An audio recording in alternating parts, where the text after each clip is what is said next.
Gobierno de Navarra. Nafarroako gobernua.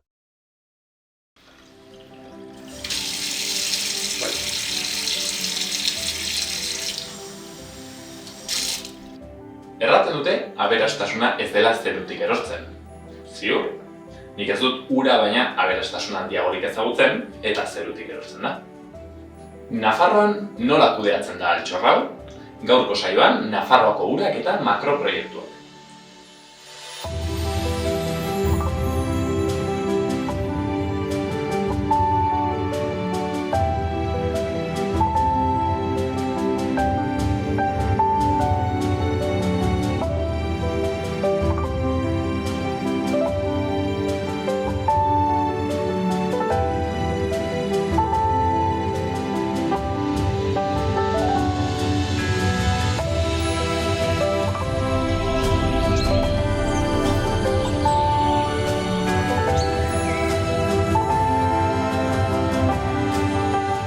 Etxauriko haitza.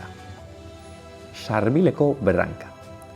Etxauriko haitza ederki nabarmentzen da Sarbil mendiko bizkarretik gora, buru handi bat balitz bezala. Iruñerriko mendi ezeagunetako bat da gainera. Sai arrek eta sai zuriek hango malkarretan egiten dituzte abiak.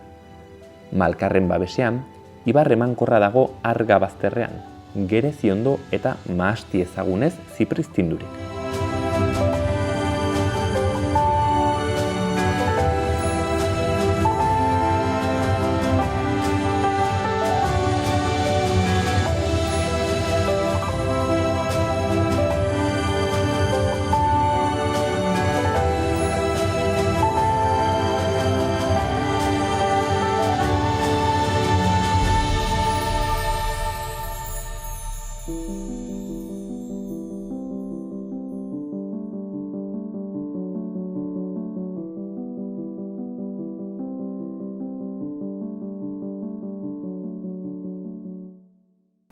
Bueno, gaurkoan ura eta makroproiektuen inguruaz solasteko Julia Ibarrarekin geratu gara. Egunon, Julia. Kaixo, egunon. UPNako irakaslea da, Urbiziko kidea. Julia, Urbizin zer egiten duzu hitz batean? Ibaiak babestu. Ibaiak babestu. Esan dezakegu, bai, uraren kudeaketa onaren alde lan egiten dugu eta ibaiak babestea berreskuratzea hori izan da gure izpide beti eta gure helburua. Zuen helburua. Bueno, justo gaurkoan hortaz solastuko gara. Urak, uren babesaz, uren garrantziaz. Bai. Nonbaitetik hasteko. Pentsatzen dugu normalki ura baliabide berriztagarria dela, ez? Ura nahiaina erabiltzen aldela, bueno, gero garbitzen delako. Baina ura bere berriztatze tasatik goitik kontsumitzen bada, ordan bukatzen da ura, ez? Nafarroan urarekin eskasia arazoak ditugu? Zinolaz ere. Kia, sekulan ez. Alde batetik bai egia da berreskuragarria dela, baina espezialistek aspaldi esaten dute naiz eta berez berreskura daiteken, kalitatea ez da hain erresa berreskuratzea. Beraz, egia da berreskuratu daiteke kantitatean, baina ez kalitatea. Eta mundu osoan gertatzen ari denara, ur gezaren kalitatea murrizten ari dela toki guztietan. Nafarroan sekulan ez da faltatu izan. Ura badago, ez da ona ur edangarria inbertze. Bai, hori da, ur ona, kalitate honeko ura. Nafarroan ez, alde batetik iparraldean euri asko egiten du eta egin du, eta ez da sobra, ez da falta izan, eta herriberan ibairik handienak hor daude. Hor daude, Ega, Arga, Aragon eta Ebro bera herriberan daude. Beraz, ez da problemarik inoiz izan uraren faltagatik. Hori sortu da nolabait ere azken urte hauetan, propaganda, publizitate horretan nolabait falta behar zela, ura falta dela herriberan. Sekulan ez, aldrebez, ura asko izan dute, soberan izan dute eta dute. Baina diskurso horren bitartez ez, pentsatu makroproiektuak legitimatzeko ongi etorri da. Horretan sartu baino lehen, Julia. Aipatu duzu, iparra, hegoa, solasten algara Nafarroako uraren geopolitika batetaz, hau da, ipar hornitzaile bat eta ego xahutzaile bat dagoela? Egoan kontsumitzen da, iparrean ekoiztutako ura? Ez, ego eta ipar esan dezakegu urezta lurrek bai konsumitzen dutela. Osea, urezta lur industrial horiek, osea, nekazaritza industrialak bai konsumitzen du. Ego eta ipar hitz egiten dugunean kontu zeren jendearen konsumoa ez da haunditu personarekiko, baizik eta inkluso aldrebez, baina bai urezta lurrek bai konsumitzen dute, gero eta gehiago. Hoi bai exigitzen dute gero eta gehiago, eta bestaldetik ere kutsatzen dute. Hor dago beharra, ez? Eta orain ikusten ari gara hori, itoiz eta esa eta bi urtegi handi horiek justifikatu egin dira urezta lurrak gehiago jarri nahi zutelako martxan, eta jarri dute martxan, klaro. Hortan sartu antzinetik, aipatu duzu uraren kontsumoa ez dela honditz aldatu. Etxeko uraren kontsumoa diote. Eta orain, bai haitu duguna da, proiektu handiren bitartez zentralizatu nahi dela uraren kudeaketa Nafarroan. Lokiz eta itoizen, okerrezpanago ez, zentralizatu nahi da uraren asuntoa. Horrek ze arazo izaten alditu? Bueno, beste mankomunitate ere badaude, orain sortu dira arazoak horretan, baina beste batzuetan ere badire, nola baitere gertatzen ari dena, da lehenago Nafarroan herri bakoitzak bazuen bere iturburuak, bere putzuak, ur edangarria hornitzeko, herriak bai, kontuan izan Nafarroan, orain dela 100 urte, 80, 60 urte, ur edangarria iritsi zela etxeetara. Normalean, putzu eta iturburu horiek herrietatik gertu ziren.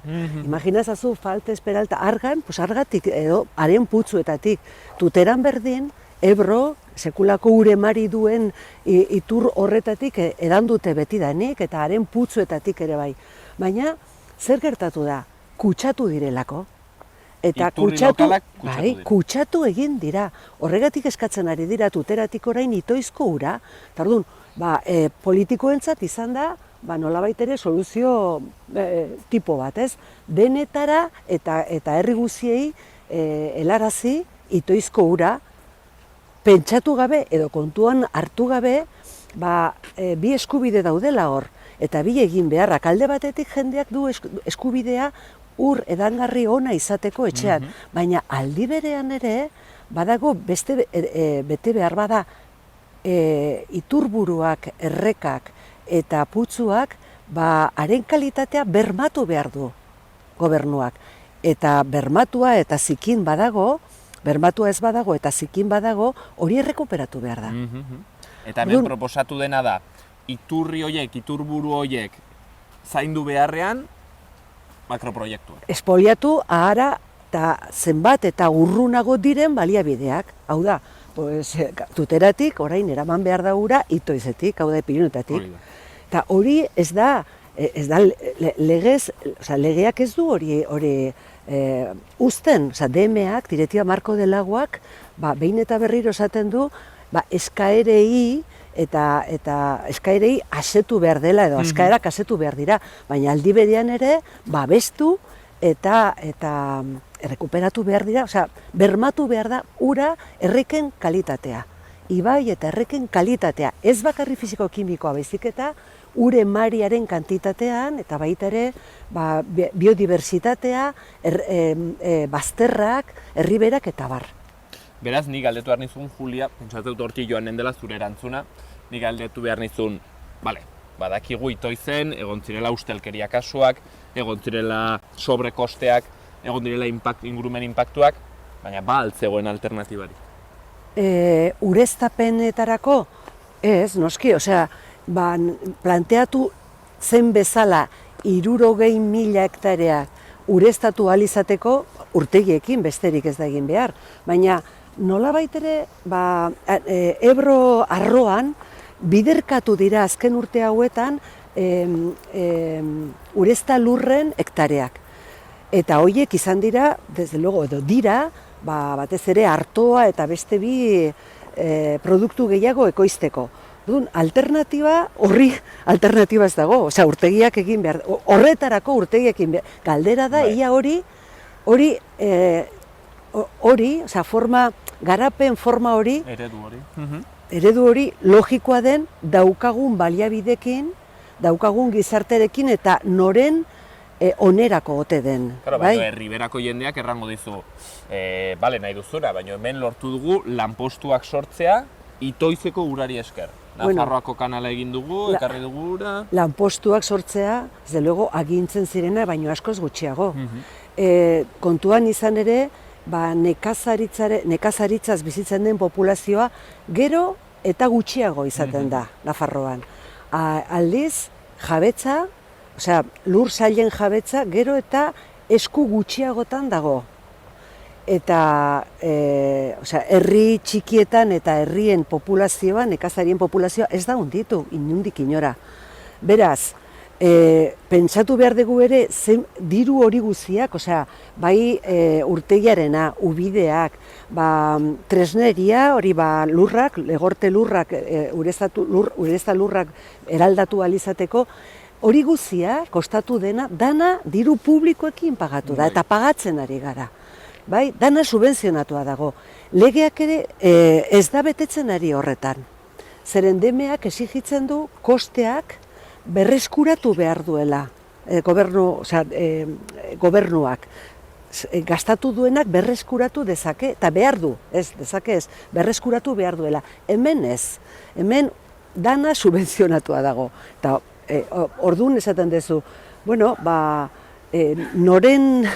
noren onurako izan da hau guzia. Pues enpresa hundien alde izan da, hori garbi dago. Nekazaritza industrial modelo horretan sartu gara, eta horiek dira irabazle, baina ez... Eredu txikietan, zentratu beharrean, herrietan eta, energiarekin eta pasatzen da berdin, nik uste ekologian haunditz akusatzen da, orokorrean hori. Modelo txikiak impulsatu beharrean, lokalak egiten dena da zentralizazio handiak, eta horrekin aurrera. Bi eredu dira. Eredu intensibo horretan, nekazaritza industrial horretan, baliabide asko konsumitzen dira. Ez bakarrik ur asko, baizik eta ere fertilizanteak, baita ere pestizidak, baita ere tresneria.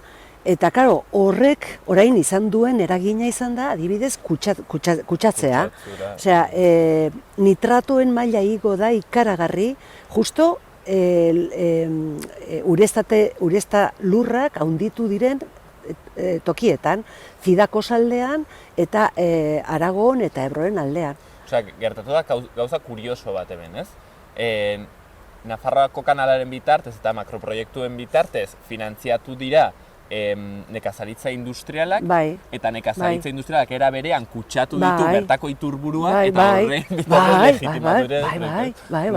Bai, hori da, zirkulo bukaezina eta gainera desastroso bat. Osea, ez da bat ere sostengarria, baina ez etorkizunari begira, baina ezki orain gorako begira ere. Ez da sostengarria, eta horretan gaude.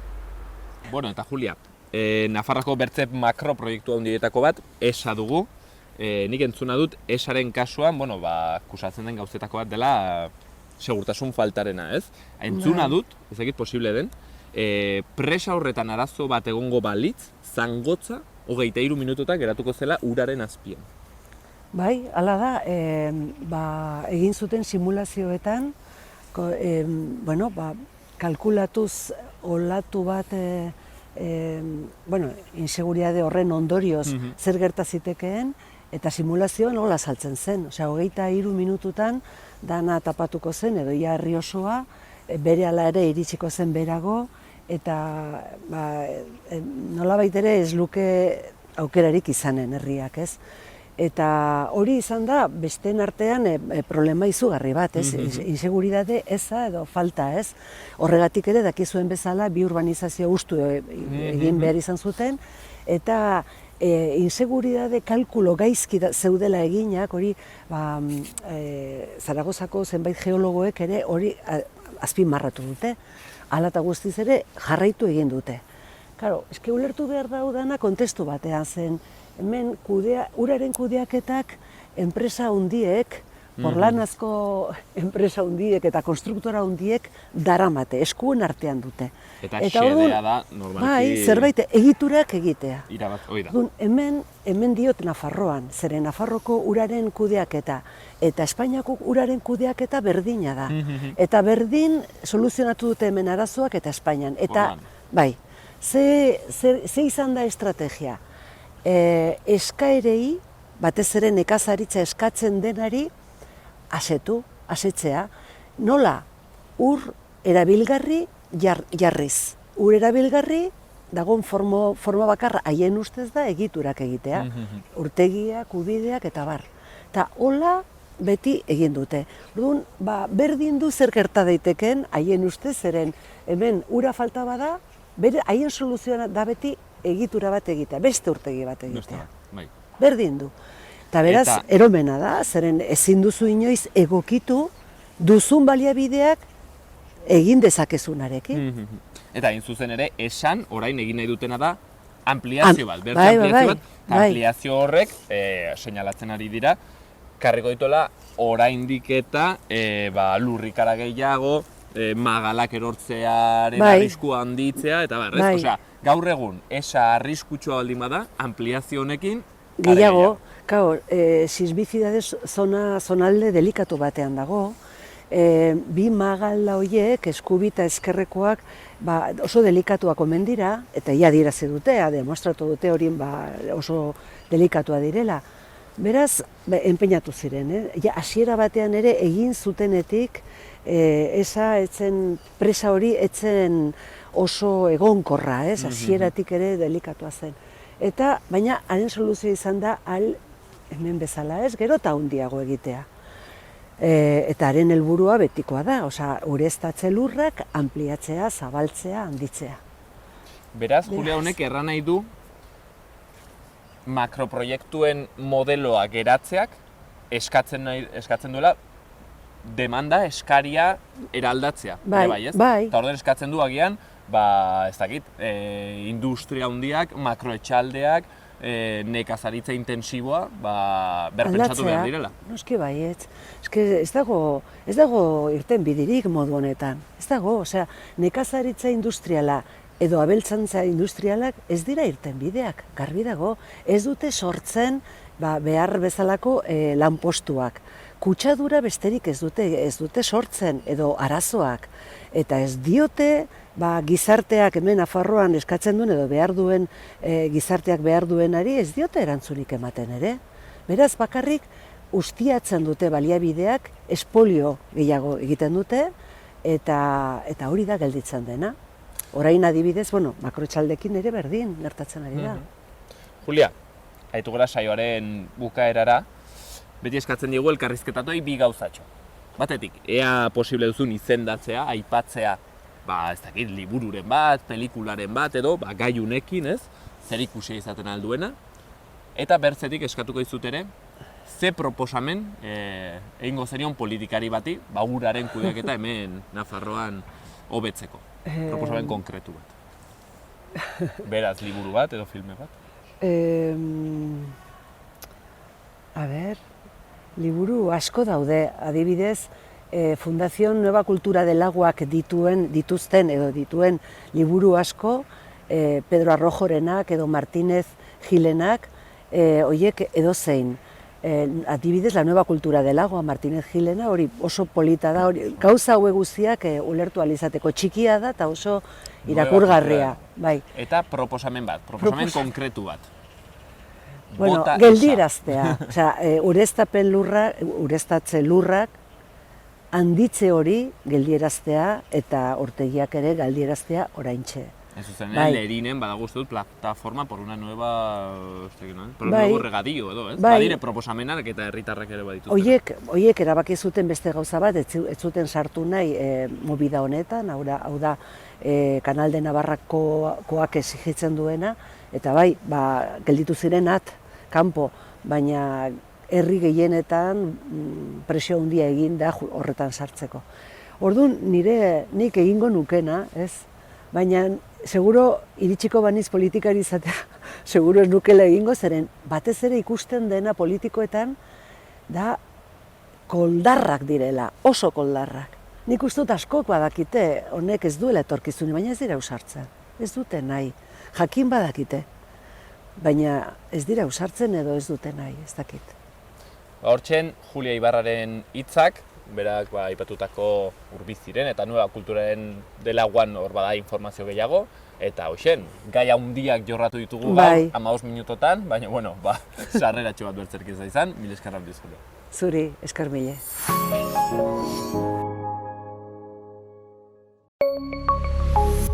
Gobierno de Navarra. Nafarroako gobernua.